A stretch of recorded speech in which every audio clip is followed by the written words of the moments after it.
ఇవాళ కమ్మని అటుకుల పాయసం ఎలా చేయాలో చూద్దాం. ఇది చాలా సింపుల్గా ఉంటుంది, బట్ టేస్ట్ అయితే మాత్రం చాలా బాగుంటుంది. ఒక ప్యాన్ తీసుకొని కొంత నెయ్యి వేసుకొని అందులోని క్యాష్యూ ఇంకా కిస్మిస్ ఫ్రై చేసి పక్కన పెట్టుకోండి. ఇంకా ఒక హాఫ్ కప్పు అటుకులు తీసుకొని నేతిలోని బాగా ఫ్రై చేయండి. మనకి ఎలా ఫ్రై అవ్వాలంటే మనం ఇలా చేత్తో అంటే ఇలాగా టక్కుని ఇలా విరిగేలాగా అనమాట, అంతవరకు ఫ్రై చేయాలి. ఇప్పుడు నేను పాలు తీసుకున్నాను. సో పాలు ఒక మరిగించాక అందులో అటుకులు వేసి ఇలాగా అటుకులు ఉడుకుతాయి అన్నమాట.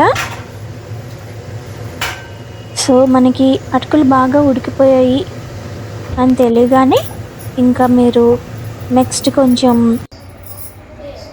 యాలక పొడి వేసుకోండి. ఆ తర్వాత లాస్ట్లోని జస్ట్ ఒక 2 టేబుల్ స్పూన్స్ లేదా 3 టేబుల్ స్పూన్స్ బెల్లం వేస్తే సరిపోతుంది. అయితే మీరు బెల్లం స్టవ్ ఆపేసాక వేయండి, లేకపోతే పాలు విరిగే అవకాశం ఉంది.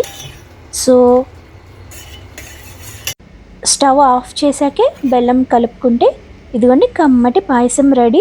చాలా బాగుంటుంది.